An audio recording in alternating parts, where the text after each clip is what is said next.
If you want people to think you are, like, the smartest person in the room, the absolute worst thing you can do is actually try to prove it to them. Right, yeah, it completely backfired. It really does. In fact, if we look at the actual science of human perception, your best move is probably just to, stop talking entirely. It's a brilliant paradox, honestly. We spend our entire lives trying to accumulate knowledge, just assuming that broadcasting that knowledge is how we earn respect. Yeah. But human beings do not evaluate intelligence based on the raw data you present. We evaluate it based on a highly flawed, deeply biased set of social signals. Which is exactly what we're getting into today because, well, for anyone listening to this deep dive, you likely value actual fundamental understanding. Absolutely. You do the reading, you put in the hours, you care about the real substance of an idea. But today, we are exploring a slightly more devious, I guess, yet highly practical reality. Devious is a good word for it. Right. We are looking at this really incisive piece of writing titled 3 Ways to Appear Smarter Than You Are, which, for the record, actually provides 5 distinct strategies. Right, 5 strategies plus a massive warning about artificial intelligence at the end. Exactly. And the mission today is to explore the hidden science of intelligence, why our brains are so easily tricked by fake confidence, and the evidence-based strategies you can use to navigate a world that often, rewards style over substance. So, okay, let's unpack this. Let's do it. Before we can even dive into the mechanics of, manipulating perception, we have to address the giant, awkward elephant in the room. Yeah. Why do we even care so much about intelligence? Or rather, why do we pretend not to care while secretly obsessing over it? What's fascinating here is the sheer level of societal hypocrisy. Oh, it's massive. It really is. Intelligence, specifically raw cognitive ability, is arguably one of the most consequential human traits in existence, and yet it is incredibly socially awkward to discuss. Yeah, I mean, if you bring up IQ at a dinner party, you run a very high risk of being accused of elitism or, genetic determinism. It completely kills the vibe. Totally, because publicly, Yeah. we want the playing field to feel completely level. We love to champion the traits that feel democratic. Yeah. The things we can supposedly control. Exactly. We build entire corporate training modules around emotional intelligence. We praise grit. Right. We talk endlessly about resilience and authenticity. But wait, I want to push back on that a little because the listener might be thinking, sure, IQ helps you pass a calculus exam, but the real world is about relationships. Are we saying emotional intelligence and grit just don't matter at all? No. And to be clear, the source material does not claim those traits are useless. Oh. EQ dictates the friction of your daily interactions, yes. But privately, our behavior as a society tells a completely different story. How so? Well, the data the author presents is unyielding. Cognitive ability remains the single best predictor of educational attainment. And that holds true even when researchers heavily control for parental socioeconomic status. Wow, really? Yeah. Large-scale longitudinal studies consistently show that sheer processing power predicts academic progression and job performance across entirely different cultures. It does not dictate your capacity to solve highly complex, novel problems the way cognitive ability does. Okay, so EQ is the oil in the engine, but cognitive ability is the actual horsepower. That's a great way to put it. When researchers look at validity coefficients, which is basically just the mathematical score of how well one specific metric predicts a future outcome, Right. cognitive ability vastly outscores almost everything else. Yeah. It outperforms individual personality traits. It outperforms years of experience. Wait, it outperforms experience. Yes. It even outperforms structured employment interviews in most contexts. That is wild. And the critical mechanism here is complexity. The more complex the job, the stronger the predictive power of raw intelligence becomes. So we are essentially running a massive societal PR campaign for grit, while our underlying algorithms are exclusively selecting for cognitive ability. Basically, yes. It's like people who loudly claim they don't care about fashion, but then only ever buy super expensive brand name clothes.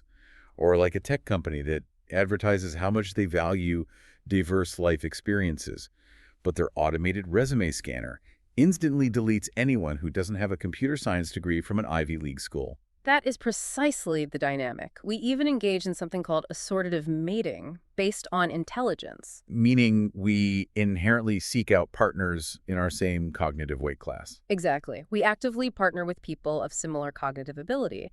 And since we can't just hand out IQ tests on a first date, Which would be a terrible first date. horrible, we use elite university admissions, prestigious job titles, and specific credentials as proxies. Right. We use them as highly efficient shorthand for cognitive processing power, all while publicly claiming we reject the whole concept of measuring intelligence. Which brings us to a massive evolutionary glitch.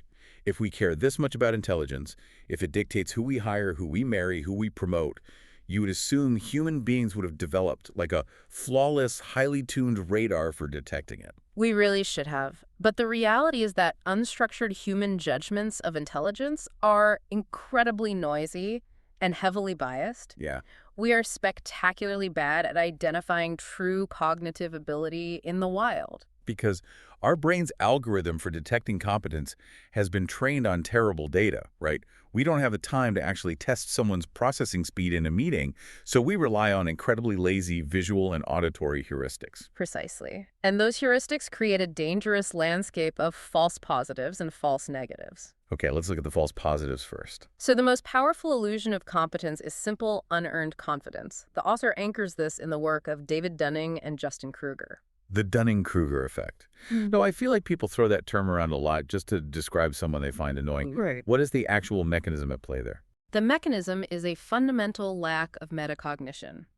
Dunning and Kruger demonstrated that individuals with lower baseline ability in a specific domain do not possess the mental framework required to recognize their own incompetence. Oh, wow. It is a double penalty. They lack the skill, and because they lack the skill, they also lack the awareness to see that they are making mistakes. So their brain essentially fills that void with absolute certainty. Yes. And because our societal radar for intelligence is so poorly calibrated, we mistake that blind certainty for visionary leadership. We do it constantly. In organizational settings, assertiveness is an incredibly cheap signal to broadcast. Research on leadership emergence shows that traits like extroversion and the willingness to speak first and speak loudest heavily predict who gets elevated to management. Even if they have no idea what they're talking about. Exactly. This happens even when those traits have absolutely zero correlation with their actual performance metrics. Here's where it gets really interesting. It's like a flashy, loud salesperson selling a complete lemon of a car, right? Versus a quiet, hesitant mechanic who actually knows how to fix it. The loud, flashy messages slide right past our brain's filter because they use the right buzzwords. That is the perfect analogy. Meanwhile, the highly nuanced, deeply researched ideas get flagged as spam because they look too complicated. Which leads us to the false negatives, the tragedy of the overlooked genius. The highly intelligent individual is systematically flagged as spam by the corporate filter. Why does that happen?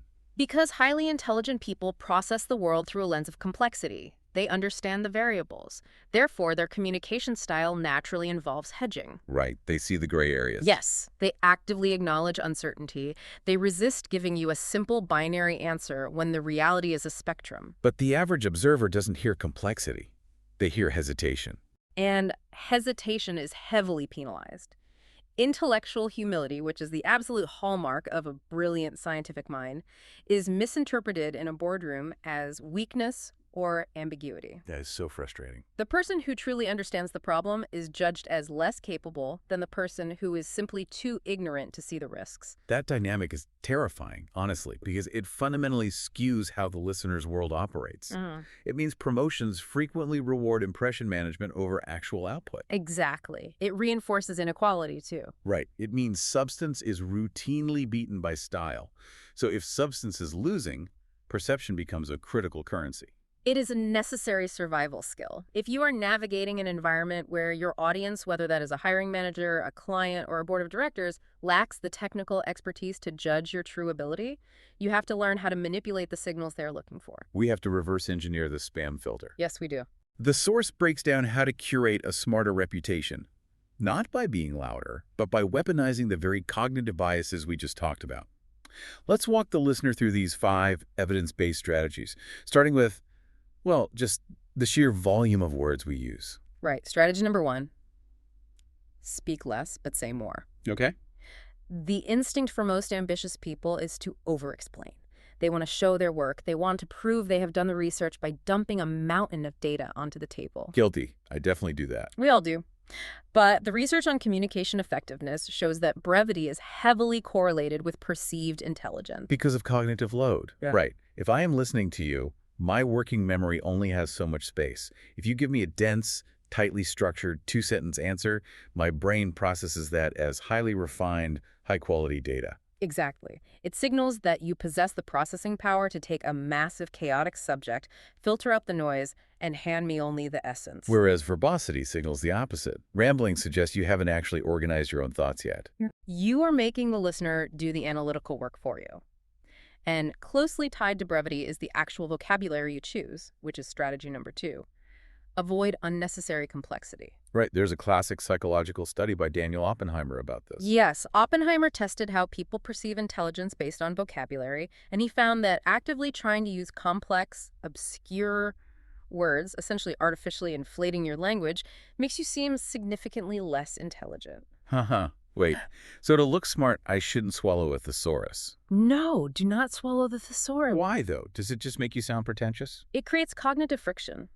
When you use overly complex language where a simple word would do, the listener's brain has to work harder to decode the sentence. Oh, I see. Because the sentence is harder to process, it feels less fluent.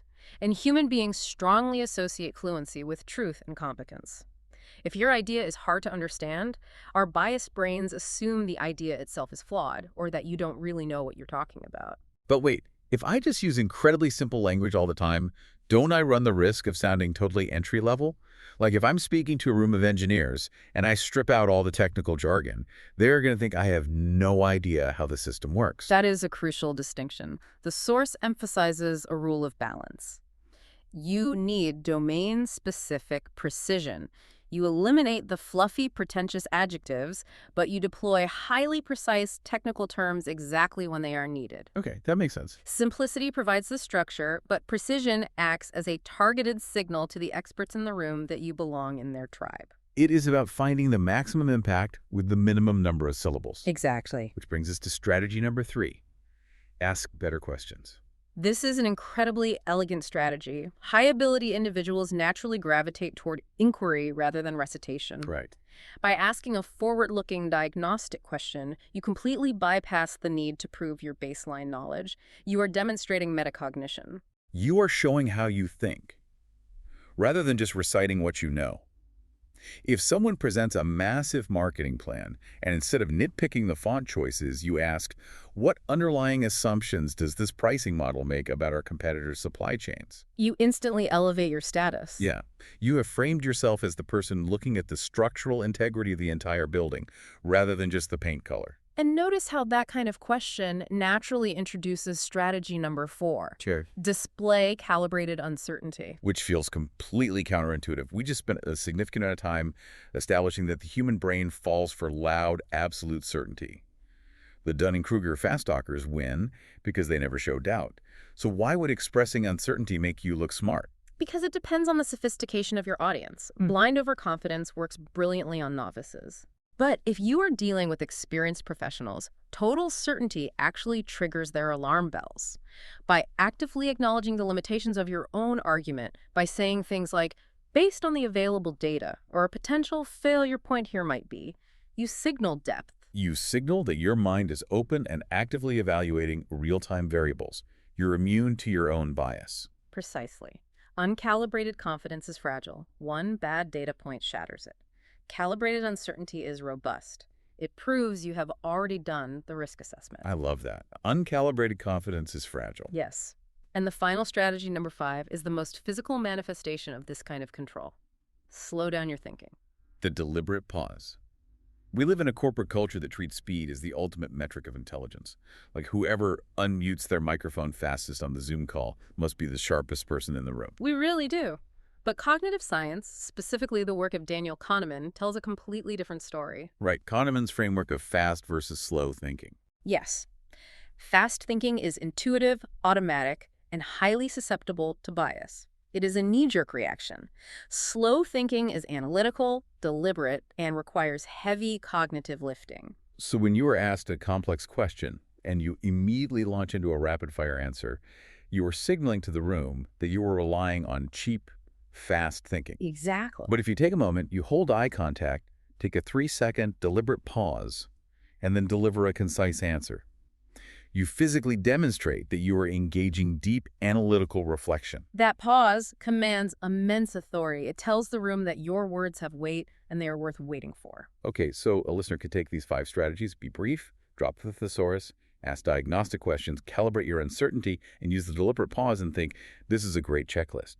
But why don't I just use ChatGPT to generate perfectly brief, perfectly calibrated, simple responses for all my emails? Which brings us to the ultimate modern trap, the AI fast food illusion. Yes, let's get into this because this part of the source material was fascinating. On the surface, AI tools seem like the perfect shortcut. They can ingest a chaotic 50-page report and spit out a highly articulate, perfectly structured summary in seconds. And they never use unnecessary complexity. They always sound perfectly calibrated. Right. But the author points out the fatal flaw in that logic. Because these AI tools are completely ubiquitous, the outputs have become entirely standardized. Everyone has the exact same tool. We're all using the same oracle. Exactly. And we have to remember how these models actually function. An LLM is mathematically designed to predict the next most likely word based on its training data. By definition, it regresses to the mean. It produces the ultimate, most highly polished version of average thought. The author coined a brilliant term for this: artificial certainty. You get these responses that sound incredibly coherent, but they are generic. They lack any true differentiation. Yes. I love the author's analogy here. They compared Gen AI to a microwave for ideas. It's the fast food industry of thought. Synthetic, tasty, cheap, addictive, but, not actually nutritious. That's a perfect way to look at it. If we connect this to the bigger picture, relying on AI generic templates can actually backfire and signal a lack of originality. Right. If we're all just microwaving the same ideas, how does the listener actually stand out in a sea of algorithmic averages? The real differentiator isn't access to AI. It's how you interpret, challenge, and build on its outputs. The premium has completely shifted from merely having answers to exercising judgment backed by real, messy experience. Because AI cannot provide idiosyncratic interpretation. Yeah. It can't challenge an assumption based on like a weird anomaly you noticed on a factory floor 3 years ago. Exactly. If you want to appear truly intelligent in the AI era, you don't compete on generating articulate summaries. You compete on asking the diagnostic question that the AI didn't have the contextual awareness to generate. Wow. So what does this all mean? Bringing this all back to your daily life. If we pull all these threads together, the hypocrisy of how we view intelligence, the biological spam filters, the signaling mechanics, the AI homogenization, the author leaves us with what they call the final irony. It is a profound irony. We are social evaluators navigating a world where perception doesn't just influence reality. Perception substitutes for reality. Yeah. If we fail to recognize true intelligence, we risk building institutions that reward the appearance of competence over the real thing. And in a complex world, that is the most unintelligent outcome of all. Which means, for you listening to this right now, you have just acquired a dual superpower. First, you have the defensive architecture to protect yourself. The next time someone is speaking rapidly, using massive words, and projecting absolute certainty, your brain won't automatically flag them as a genius. You'll see right through it. Exactly. You will recognize it as a cheap biological hack. And second, you have the tactical toolkit to ensure that your own genuine intelligence doesn't get overlooked. And you have to use that toolkit intentionally. Absolutely. I think there is one final provocative thought we should leave the listener to mull over, building on this whole idea of false certainty. Lay it on us. We know human nature naturally filters for people who sound completely certain, and it penalizes the truly brilliant people who are careful and nuanced. Right. It begs the question, how many massive corporate collapses or catastrophic historical blunders were simply the result of a room full of people falling for the loudest, most confident voice? All while the actual smartest person in the room was simply too busy double-checking their facts to be heard over the noise. Exactly. What rooms are you sitting in right now where the quietest person actually holds the answer? That is such a powerful thought to end on. Keep analyzing the signals, pay attention to the quiet experts, and we will catch you on the next deep dive.